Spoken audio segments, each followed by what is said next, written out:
نحمدہ ونصلی علی رسولہ الکریم اما بعد فاعوذ باللہ من الشیطان الرجیم بسم اللہ الرحمن الرحیم۔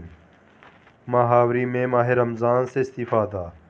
بہت سی خواتین رمضان اور بالخصوص آخری عشرے میں محاوری شروع ہونے سے سخت ذہنی کوفت کا شکار ہو جاتی ہے اور یہ سوچ کر پریشان ہوتی ہے اب خیر آخری عشرے کی عبادت طاق راتوں اور لیلۃ القدر کا کیا بنے گا۔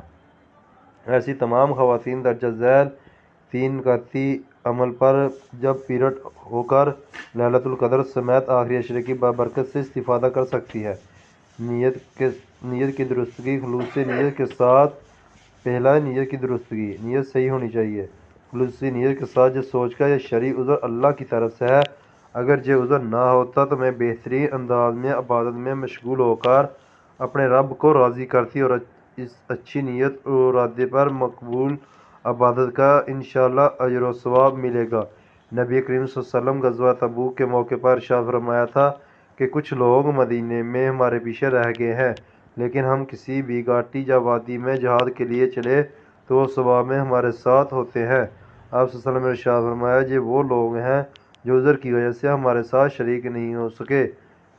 حوالہ صحیح بخاری 26 صفحہ نمبر 26، صحیح بخاری ہے 2684۔ عبادت کرنے والوں کے ساتھ تعاون۔ تعاون کیسا کرنا چاہیے؟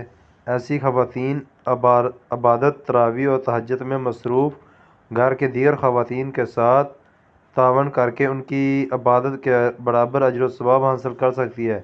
یہ تعاون ان کے کام اٹھا کر ان کے لیے سحری اور افطاری تیار کرے، ان کے بچے سنبھال کر دیگر طریقوں سے کیا جا سکتا ہے، اور ذکر و اذکار دعا میں مشغولیت۔ ناپاکی کی حالت میں ہر عبادت منع نہیں ہوتی بلکہ ذکر و اذکار اور دعائیں مانگی جا سکتی ہیں، لہذا ایسی تمام خواتین عبادت سے بالکلیہ کنارہ کشی اختیار نہ کریں بلکہ ذکر و اذکار اور شب قدر کی مصنون دعائیں اور دیگر دعاؤں میں مشغول رہ کر آخری عشرہ طاق اور راتوں شب قدر کی برکت حاصل کر سکتی ہیں۔ برکت حاصل کرنے کی کوشش کریں۔